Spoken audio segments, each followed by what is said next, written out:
Welcome to Season 4, Episode 18 of Workers Comp Unwrapped with Aneeq, your host, and Angela, who has 15 years of experience in the industry. Today, we are talking about telehealth in workers' comp, billing and compliance in 2026, where we are focusing on avoiding common remote billing pitfalls and ensuring you're meeting new standards. Yeah, and it's quite the minefield out there right now. Oh, it really is. Yeah. And there is this really hilarious irony about the modern workplace that I cannot stop thinking about as I look through our sources for today's deep dive. Oh, yeah. What's that? Well, think about it. Half the world right now is incredibly comfortable taking these high-stakes professional meetings from their living room, completely decked out in their favorite pajama pants. Oh, totally. Business on top, pajamas on the bottom. Exactly. Yeah. We've totally normalized this seamless digital convenience for almost every industry. You just, click a link and boom, you're at work. But behind the scenes, if you are a medical provider in the workers' comp space, oh, it is not that simple. not at all. Huh. You are likely pulling your hair out just trying to get reimbursed for a simple video call. Yeah, the disconnect is it's staggering when you actually look at the data. You have this illusion of total technological frictionlessness on the patient side, right? Right. But then there's an absolute mountain of regulatory red tape on the provider side. And that is exactly what we are decoding today. We're looking at a fantastic stack of industry analyses to figure out how the exact same technology that makes our lives infinitely easier is, frankly, triggering millions of dollars in medical claim denials in 2026. Because it's definitively no longer a temporary pandemic convenience. No, the Wild West days are over. Yeah. So if you're running a clinic or, managing claims or even just following the healthcare space, you really need to understand this shift. We are going to expose the administrative pitfalls that are weaponizing these claim denials. And ideally, figure out how providers can actually meet these new standards without going bankrupt. Because the stakes have entirely shifted. Yeah. During the pandemic, the system just had to loosen up to function. I mean, it had to. But that era of leniency is completely dead. Which is wild, right? Because from the patient's perspective, it really felt like medicine adapted overnight a few years ago. We all got used to clicking a link and seeing a doctor. Yeah, the genie's out of the bottle. Exactly. So why hasn't the workers' comp system permanently caught up? Why are we moving from this era of apparent convenience right into a brick wall of bureaucracy? Because convenience doesn't supersede jurisdiction. That's the hard truth. Right. In workers' comp, a telehealth visit isn't just, a clinical interaction between two people on webcams. It sits at this incredibly messy intersection of medical protocols, tech standards, legal compliance, and highly rigid billing regulations. The four-way stop of doom. Pretty much. And the real trap here, the thing that completely breaks that illusion of seamless tech, is that workers' comp is not a unified federal system. Each individual state handles those four areas completely differently. We all know the state-by-state variations are a massive headache in general healthcare, but the sources show a huge spike in denials, specifically around telehealth. I mean, how are providers getting this so wrong in 2026? Well, think about the physical geography of care. Historically, a doctor in Ohio treats an Ohio patient in an Ohio clinic. Right. Nice and contained. Exactly. The jurisdictional rules are safely contained within those four walls. But with telehealth, you totally remove the walls. I see where this is going. Yeah, so you might have a provider sitting in a clinic on a state border.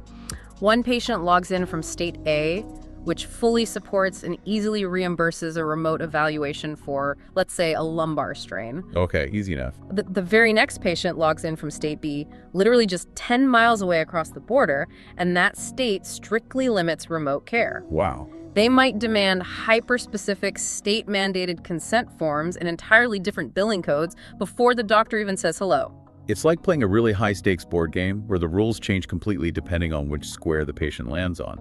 That's a perfect way to put it. And if you play by the rules of the blue square while your patient is standing on the red square, you don't just lose a turn. Yeah. You lose, thousands of dollars in uncompensated care. That is exactly what the clearinghouse data is showing us right now. A lot of providers are currently applying a universal one-size-fits-all billing process to a deeply fragmented map.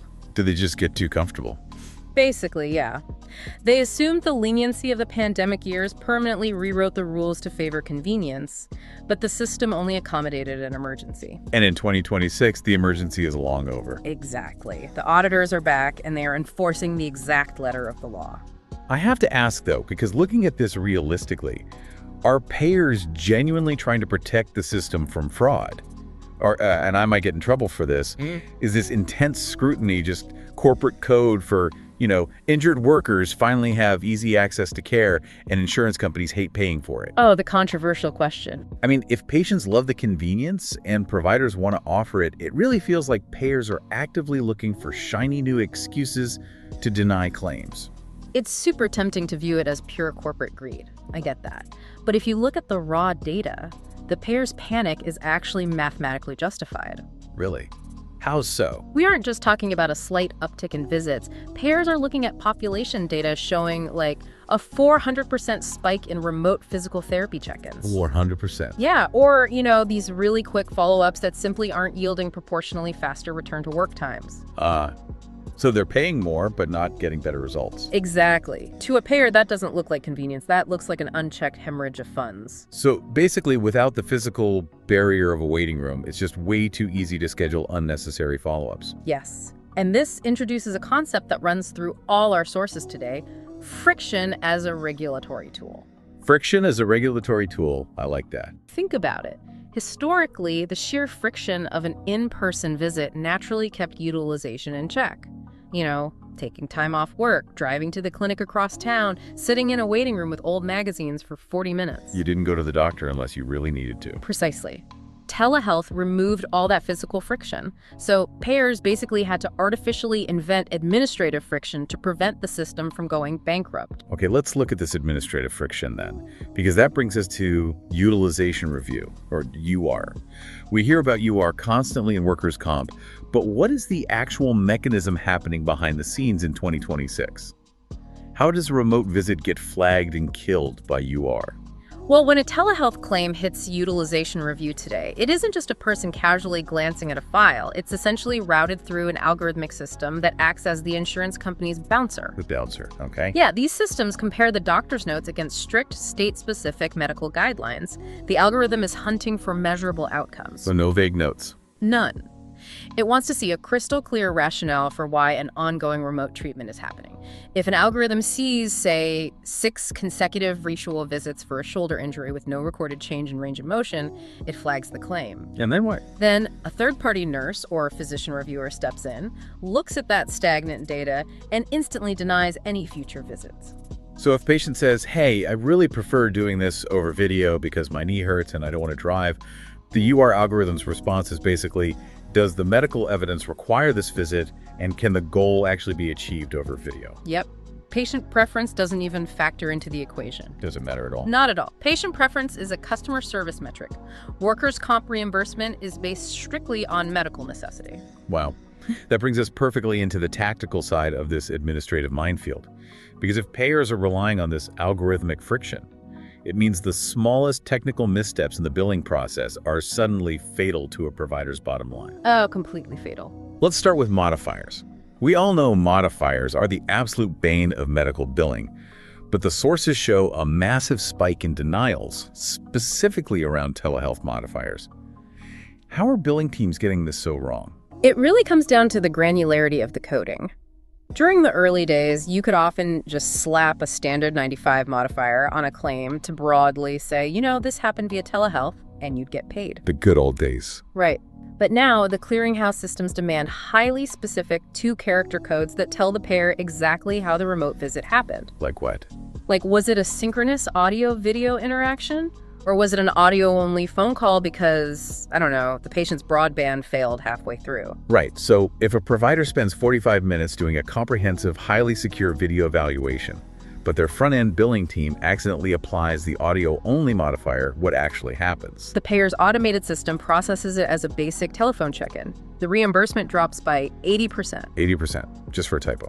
Or it just gets denied entirely for incorrect coding. It's an instant unforced error. I mean, the medical work was perfect, the doctor's time was spent, but a single keystroke was wrong, so the revenue just vanishes. That is brutal. Let's walk through the actual life cycle of one of these denied claims, because there's another massive trap here that blew my mind in the source's patient consent. Oh, consent is huge. Because from the outside, consent sounds incredibly simple. You ask the patient if video is okay, they say yes, you move on. What is the actual mechanical requirement for consent that is triggering so many audits? Well, it is far more rigorous than just a verbal agreement. In many jurisdictions, treating someone remotely fundamentally changes the legal nature of the clinical environment. How so? Think about it. There are different privacy risks when a patient is in their home versus a secure clinic, and there are strict limitations to what a doctor can diagnose through a screen. Right, that makes sense. Legally, the patient has the right to know and accept those specific limitations in writing before the meter even starts running. So the mechanical requirement is generating, sending, signing, and returning a specific, often state-mandated consent form. And they need all that before the visit? Yes. It must be uploaded to the patient's file prior to the encounter. Wait, so before a doctor can even ask, like, how is your shoulder feeling, they have to generate paperwork proving the patient agreed to use a webcam. Exactly. Compliance starts before the treatment even begins. So if a doctor delivers a world-class consultation that genuinely helps the injured worker, but the front desk forgot to have the patient sign the digital consent form before the Zoom room opened, the payer's audit software will look for that time-stamped consent document during a routine review. If it's missing, or even if it's dated after the visit occurred, the entire claim is voided. Man, that is just, again, friction as a regulatory tool. Exactly. The payer uses the administrative failure to justify not paying for the medical success. That ties right into another major friction point. I keep seeing parity. I keep seeing the term parity in these sources. Parity is a very misleading word in this context. Right, because from the outside, it sounds like equal pay for equal work. If a doctor does a 15-minute evaluation in person, they get paid at X amount. If they do that exact same evaluation over video, they should still get paid X amount. But clearly, payers are not operating on that logic. No, they are not. The math really comes down to understanding facility fees versus professional fees. Okay, break that down for me. Providers often blindly assume billing parity exists universally, that they get paid the exact same rate regardless of the medium. But payers look at a virtual visit and see that the provider isn't utilizing a physical exam room. Oh, I see. They aren't using clinical supplies like gloves or table paper, and the facility overhead is drastically lower. Consequently, many states and individual payers have adjusted their fee schedules to reimburse telehealth at significantly reduced rates compared to in-person care. So they're paying for the professional time, but stripping out the facility cost. Exactly. Which, I mean, it makes a cynical kind of economic sense from the payer side.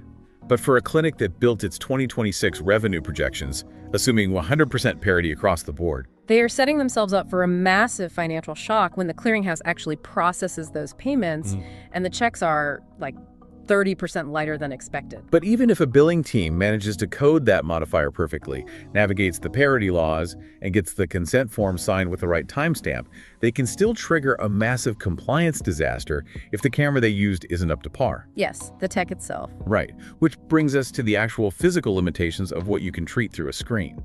And this is where we really see clinical optimism clashing violently with clinical reality. From a technology standpoint, the standard has evolved completely past commercial video apps. The sources are very clear that random video platforms and unsecured communications totally fail EPI standards. But what does that actually mean for a practice?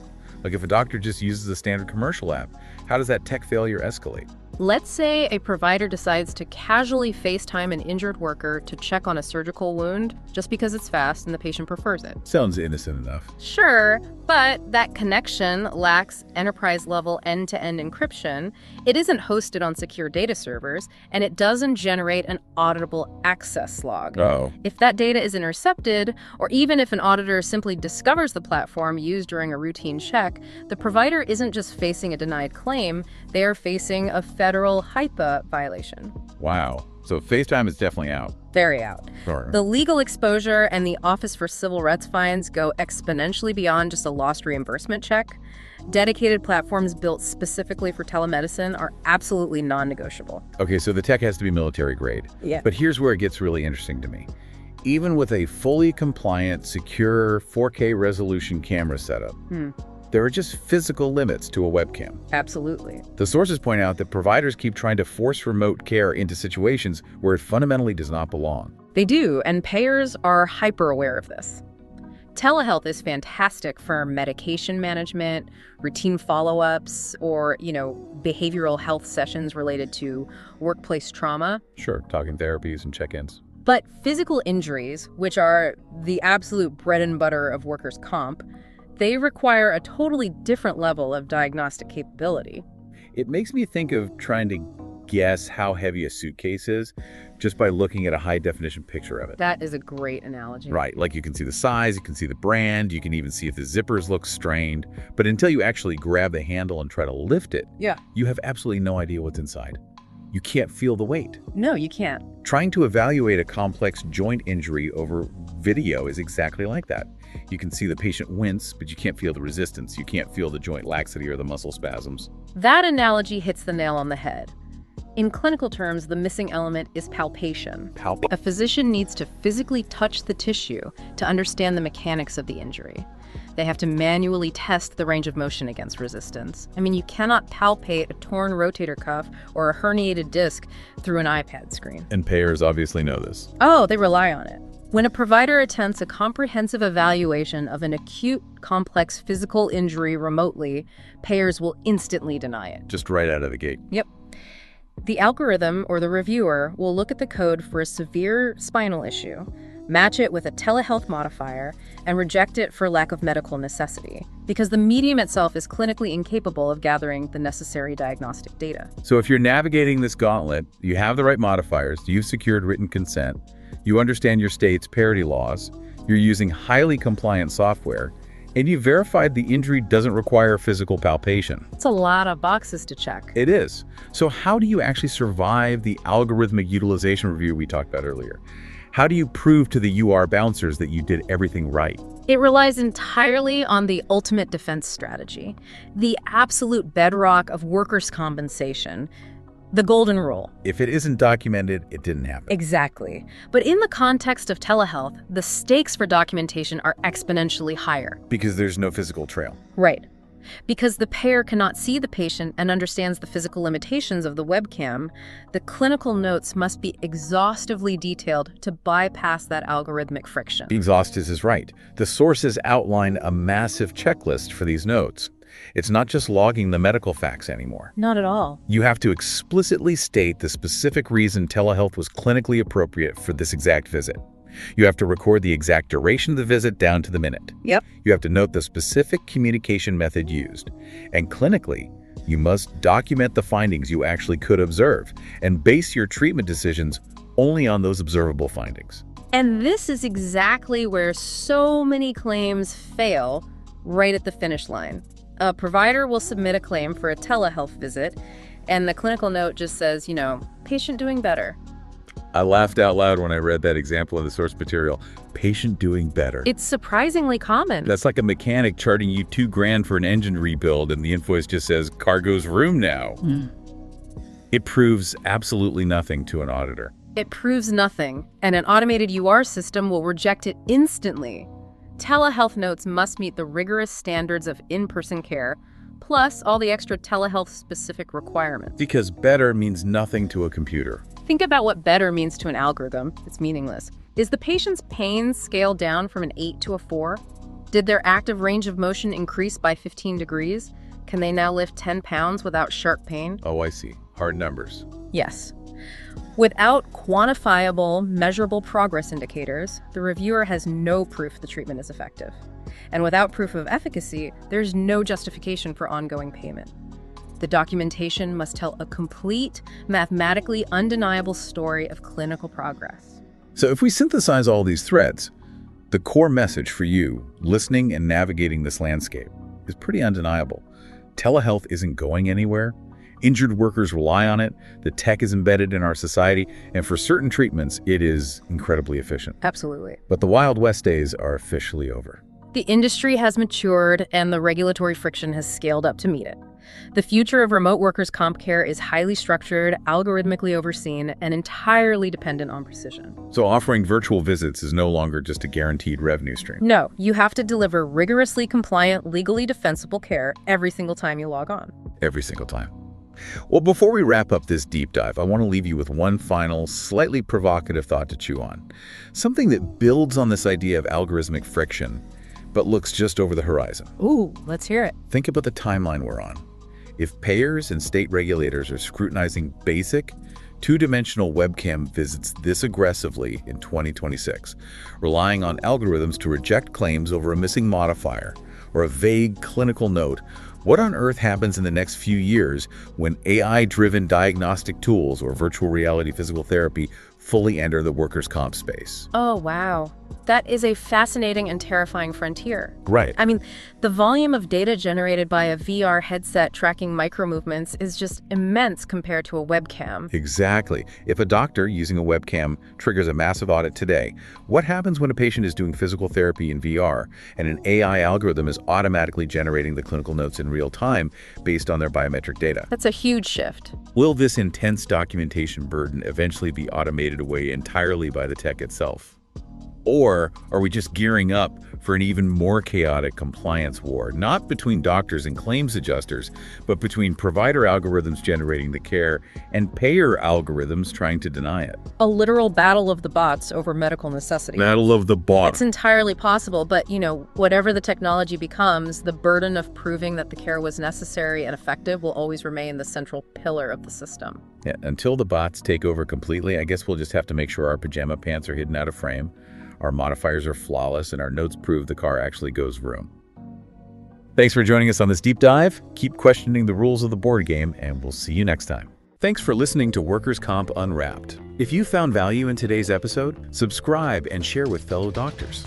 Stay informed and keep making a difference in your patient's care.